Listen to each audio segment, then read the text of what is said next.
ফ্রান্সের প্রেসিডেন্ট কি আইন করলেন যদি শুনেন আপনারা অবাক হবেন।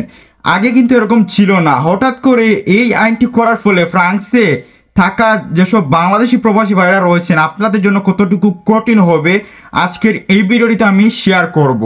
আগের যে আইনটি ছিল খুবই সহজ ছিল, বর্তমানে এই আইনটি হওয়ার ফলে অনেক কঠিন হয়েছে সবার জন্য।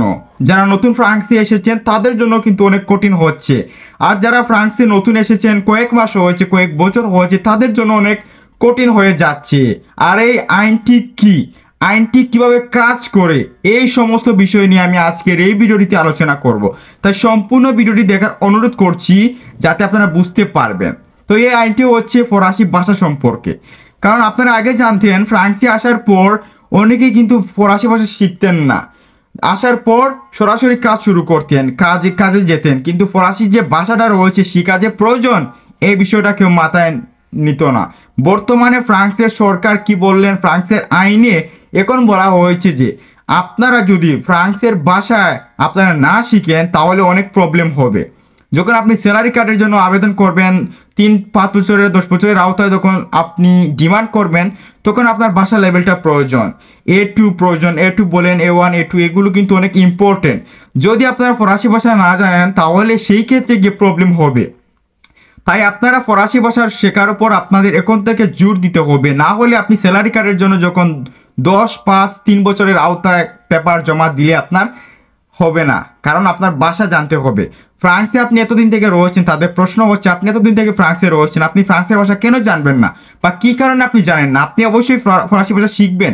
এমনকি তারা কিন্তু ফ্রান্সে আসার পর সিস্টেম চালু রয়েছে, ফ্রান্সে আসার পর অফিস থেকে আপনি ক্লাস করতে পারেন 300 ঘন্টা 400 ঘন্টা আরও অনেক ঘন্টা রয়েছে।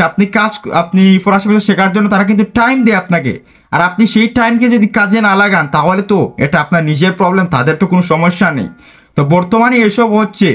আর আরেকটি এখন ফ্রান্সের নতুন আইন হয়েছে, সেটা হচ্ছে আগে যখন আপনি ফ্রান্সে আসতেন বা আসার পর আপনি ফ্রান্সের ন্যাশনালিটি পাওয়ার জন্য আপনার B1 লেভেলের ভাষা প্রয়োজন হতো, বাট এখন B1 আর প্রয়োজন হবে না, এখন B2 লেভেলে করে দিল ফ্রান্সের সরকার। তাই কতটুকু হার্ড হলো বুঝতেই পারছেন।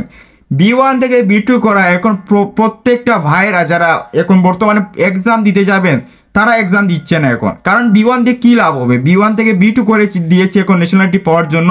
তো B1 এবং B2 দুইটা শেখার পর দেন আপনাকে ফ্রান্সের স্কুল বলেন বা গভর্নমেন্ট যাই বলেন না কেন আপনাকে এক্সাম দিতে হবে, আদারওয়াইজ আপনি ফ্রান্সের ন্যাশনালিটি পাবেন না। তো এই বিষয়টা অনেক দুঃখজনক।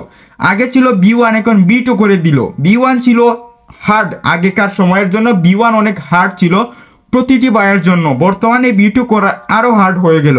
তো আমি আপনাদের বলবো আতঙ্কিত না হয়ে আপনারা শেখার চেষ্টা করুন। যদি আপনি চেষ্টা করেন চেষ্টার ফল কিন্তু মিঠা হয়। তো আপনি অবশ্যই করে চেষ্টা চালিয়ে যান, দেখবেন ইনশাল্লাহ আপনিও ফরাসি ভাষায় কথা বলতে পারবেন।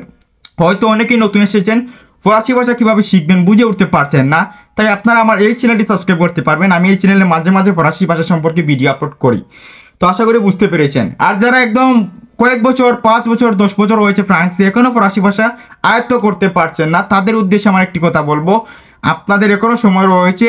আপনারা স্কুলে ভর্তি হতে পারেন বা সোশ্যাল মিডিয়ার অনেক প্ল্যাটফর্ম রয়েছে, জনপ্রিয় প্ল্যাটফর্ম ইউটিউব, ফেসবুক, এইগুলো থেকে আপনারা বেসিক ভাষা শিখতে পারেন। এরকম করে একটু একটু করে আপনারা উন্নতি করতে পারেন, আপনার ফরাসি ভাষা শেখার যে দক্ষতা অর্জন করতে পারেন বলে আমি মনে করি। আর এই আইনটি হয় অনেক কঠিন হয়েছে আমাদের জন্য। আগে ছিল B1, এখন B2, এবং আপনার যদি স্যালারি কার্ড বা আপনি কাজের আওতায় ফ্রান্সে বৈধ হতে চান তাহলে আপনার এখন ভাষা জানা খুবই ইম্পর্টেন্ট। তাই ভাষা শেখা খুবই জরুরি। আপনারা বুঝতে পেরেছেন কেন ভাষাটা শিখবেন সেটাও আমি বলে দিয়েছি এই ভিডিওটিতে। তো আজকের এই ভিডিওটি এই পর্যন্ত। সবাই ভালো থাকুন, সবাই সুস্থ থাকুন, আল্লাহ হাফেজ।